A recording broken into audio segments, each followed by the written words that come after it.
வனிதா விஜயகுமார் கொடுத்த பரபரப்பு beat remove பண்ணிடுன்னு சொல்லியிருந்தா ரிலீஸ்க்கு முன்னாடி கியூப்ல நான் ரிமூவ் பண்ணிருப்பேன்.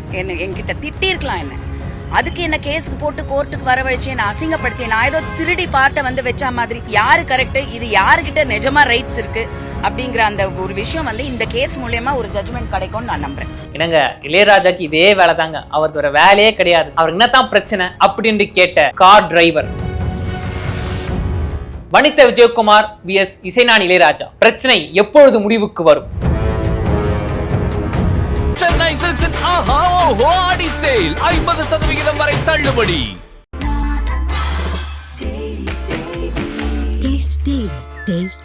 அறுவை சிகிச்சையில் கத்தை என்பது வரலாறு, ரோபோட்டிக் சர்ஜரி என்பது இன்றைய கூறு. தங்கம் புற்றுநோய் சிகிச்சை மையம், நாமக்கல் மற்றும் கான்பூர்.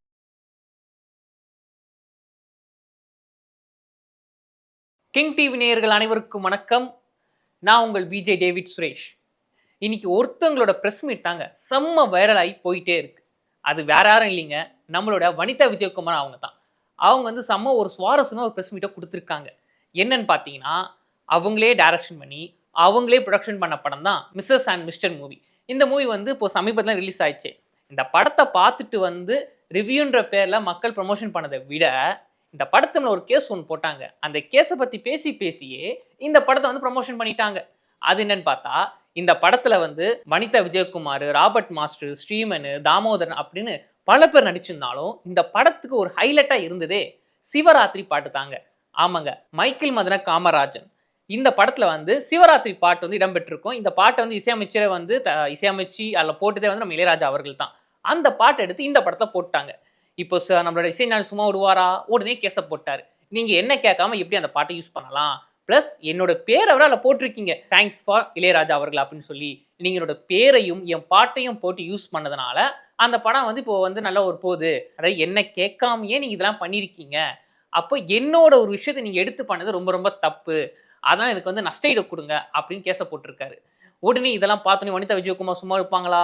உடனே போய் ஒரு ப்ரெஸ் மீட்டை கூட்டி அதை அழுதுகிட்டே, நான் அவங்க வீட்டுக்கு மருமகளெல்லாம் போக வேண்டியது, என்ன போய் இப்படி பண்ணிட்டாரு, நான் அவங்க வீட்டிலலாம் வளர்ந்தேன் அப்படி இப்படின்னு சொல்லி அழுதுகிட்டே ஒரு ப்ரெஸ் மீட்டை கொடுத்துட்டாங்க. அந்த ப்ரெஸ் மீட்டை பார்த்த பிறகு நமக்கே வந்து ஒரு நிமிஷம் கண்ணை கலங்கியிருக்கும். ஏன்னா அப்படி இருக்கும், சே நான் இருந்தாலும் வனிதா விஜயகுமார் அள வச்சிட்டாங்களா. ஏன்னா அவங்க வந்து ஒரு போல்டான லேடி, அப்படிப்பட்ட போல்டான லேடியே அள வச்சிட்டாரு இளையராஜா அவர்கள் அப்படின்னு சொல்லி நிறைய பேரும் புலம்பிருந்தாங்க.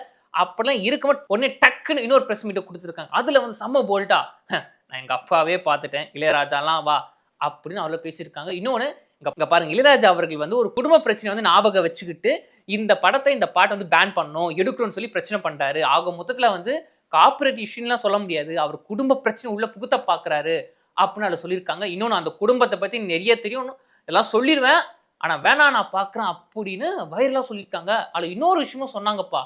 என்னன்னு பார்த்தா, அதாவது அவங்க வீட்டிலேருந்து ஒருத்தங்க என்னை கேட்டாங்க, நீ என்ன லவ் பண்ணுறியா, எங்கள் அப்பாவை லவ் பண்ணுறியா அப்படின்னு. உடனே நான் வந்து உங்கள் அப்பாவை தான் லவ் பண்ணேன் அப்படின்னு சொன்னேன். அந்த அளவுக்கு எனக்கு வந்து அவங்க இளையராஜா மேலே வந்து ஒரு லவ் இருக்குது, ஒரு பாசம் இருக்குது அப்படின்னு சொன்னாங்க. ஆனால் என்ன ஒரு இடிக்குதுன்னா, அந்த வீட்டில் 2 பேர் இருக்காங்க, யார் லவ் பண்ணாங்க உங்களை அப்படின்னு அவங்க சொல்லவே இல்லை. இப்படி வந்து புரியாத புதிராகவே பேசிட்டே போனாங்க. சரி இதெல்லாம் ஒரு பக்கம் இருக்கு. அங்கே லாஸ்ட் ஒன்று சொன்னாங்க, எது வந்தாலும் கோர்ட்டில் பார்த்துக்கலாம் அப்படின்னு.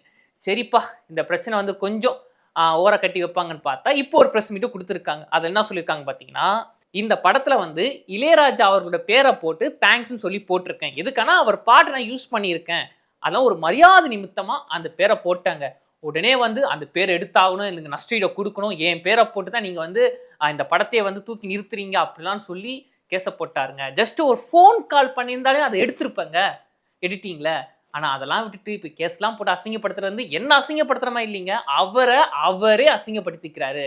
அப்போ கூட நடுவில் ஒரு சொன்னாங்க, நான் கூட இப்போ கேபில் தான் வந்தேன், நீங்கள் கேட்கலாம், அவங்க தான் சொந்தக்கார் நிறைய இருக்கே, அதை சொன்னா ரிலேஷன் கிடையாது, சொந்தமாக நிறைய கார் இருக்குது, எது கேபில் வந்தாங்க நீங்கள் கேட்கலாம்.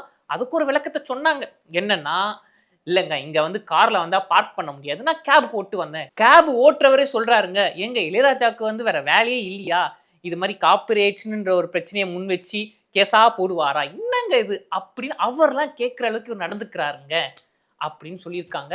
சரி எப்படியோங்க, இவர் என்ன அந்த பேர் எடுக்கணும்னு சொன்னார் இல்லைங்க, நான் வந்து பேரை எடுத்துட்டேன் படத்துல இருந்தேன். இப்போ கூட நீங்கள் யூடியூப்ல போனீங்கன்னா அந்த படத்தை பார்க்கலாம். நீங்கள் கேட்கலாம், யூடியூப்ல அதுக்குள்ளேயே விட்டாங்களா, இப்போ ஓடிடி தளத்தை தான் விடுவாங்க.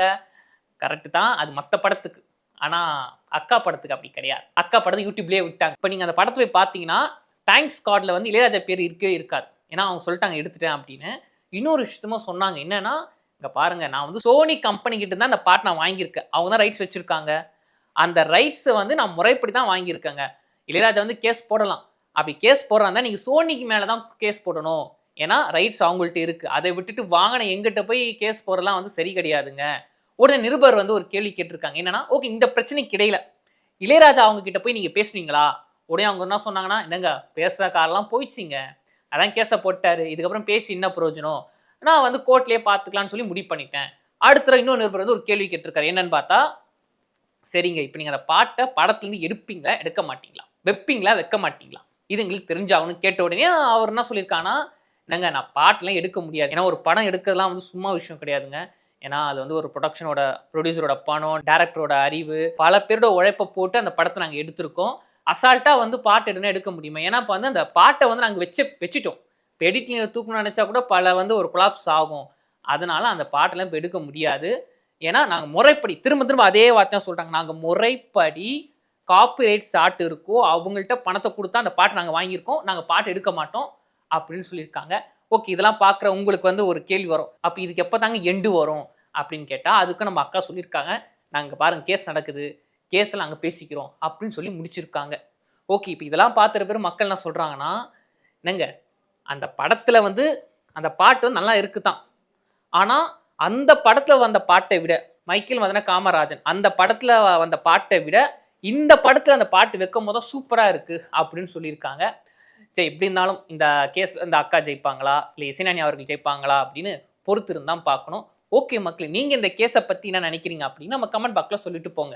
யாரெல்லாம் வந்து மிஸ்ஸஸ் அண்ட் மிஸ்டர் மூவியை பார்த்தீங்களோ ஒரு லைக் போட்டு போங்க. சென்னை சில்க்ஸின் ஆஹா ஓஹோ ஆடி சேல் 50% வரை தள்ளுபடி.